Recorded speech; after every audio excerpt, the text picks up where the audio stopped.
আজকে আমরা দেখব কিভাবে স্ট্যাটিক পেজ সার্ভ করতে পারি আমাদের এক্সপ্রেস জেএস এর সাহায্যে। তো এই স্ট্যাটিক ফাইল বলতে আমি আসলে কি বুঝাচ্ছি, আমরা তো এইচটিএমএল ফাইলটা রেন্ডার করলাম তাই না, বাট এই এইচটিএমএল ফাইলে তো আমাদের সিএসএস অথবা জাভাস্ক্রিপ্ট থাকতে পারে। তো এইগুলা যদি আমি এইভাবে অ্যাপ্লাই করি যে হেড ট্যাগের ভেতরে স্টাইল দিয়ে আমি বডির ভেতরে সিম্পলি একটা ব্যাকগ্রাউন্ড কালার আমি দিয়ে দিচ্ছি, ব্যাকগ্রাউন্ড কালার দিয়ে দিচ্ছি এইটা, এবং আমি চাইলে H1 যেই ট্যাগটা ইউজ করেছি সেইটাকে একটা কালার দিয়ে দিই যে কালার #2 এই যে স্টাইলিংটা দিলাম। এখন যদি আমি ব্রাউজারে যাই, এটা রিফ্রেশ দিই, দেখেন স্টাইলিংটা কিন্তু অ্যাড হয়েছে, যদিও স্টাইলটা সুন্দর হয়নি বাট স্টাইল কিন্তু অ্যাড হয়েছে। বাট আমরা সিএসএসে শিখেছিলাম যে এই টাইপের কোডগুলা আমরা স্টাইল ট্যাগের ভিতরে এভাবে না লিখে এর জন্য একটা এক্সটার্নাল ফাইল ইউজ করব। এখন আমি যদি এই কোডটাকে একটা এক্সটার্নাল ফাইল অর্থাৎ .css ফাইলে নিয়ে যে এই ভিউসের আন্ডারে রেখে এখানে যদি লিঙ্ক করে দেই তাহলে কিন্তু কাজ করবে না। কেন কাজ করবে না? কারণ আমরা এইখানে যে ফাইল সিস্টেমের ভেতরে আছি এইটা এখন আর আমাদের নিয়ন্ত্রণে নাই, এইটা পুরোপুরি চলে গিয়েছে আমাদের এক্সপ্রেস জেএস এর কাছে। তো এর জন্য আমরা যেটা করব, এখানে আমরা ফার্স্ট একটা ফাইল নিচ্ছি বা ফোল্ডার নিচ্ছি পাবলিক, অর্থাৎ এই ফোল্ডারটার ভেতরে যা থাকবে সব হয়ে যাবে পাবলিক, এবং এর ভেতরে আমি আর একটা ফোল্ডার নিচ্ছি নিউ ফোল্ডার সিএসএস, অর্থাৎ সিএসএস এর ভেতরে আমরা সিএসএস রাখবো।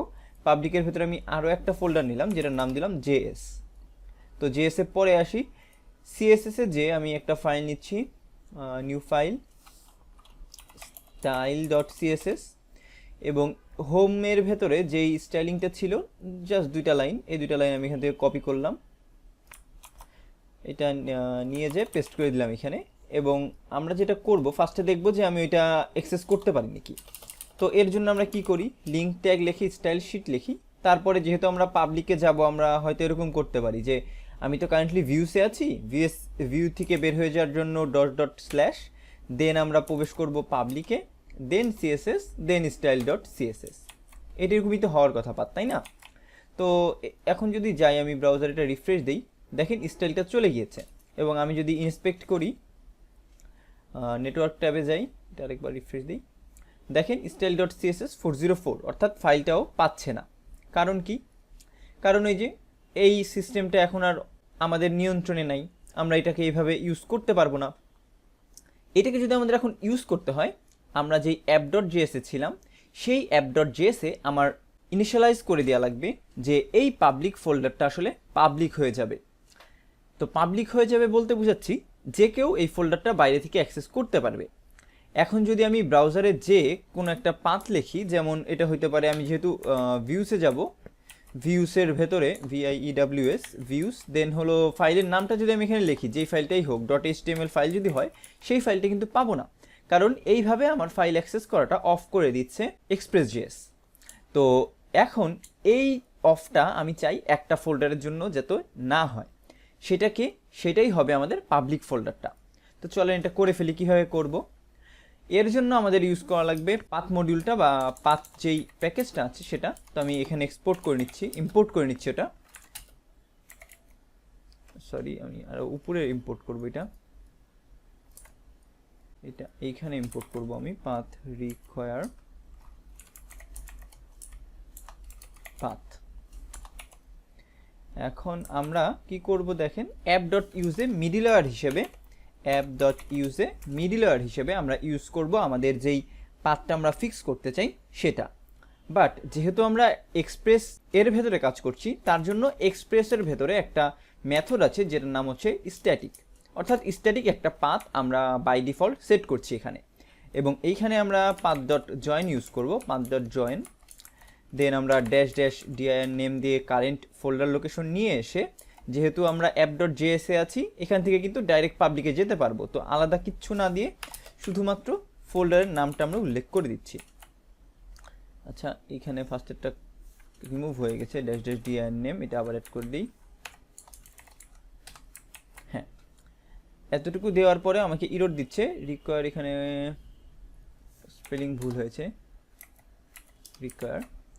হ্যাঁ, এখন আপাতত এই পর্যন্ত কিন্তু ঠিক আছে। এবং এখন একটা জিনিস দেখেন, এইখানে কিন্তু এখন আর এইভাবে আমাদের পাথটায় যাওয়া লাগবে না। এখন যখন আমরা শুধু স্ল্যাশ দিব, এই যে এরকম একটা স্ল্যাশ দিব, তখনই আমাদের এক্সপ্রেস.js বুঝে নিবে যে আমরা এখন চলে এসেছি আমাদের পাবলিক ফোল্ডারে।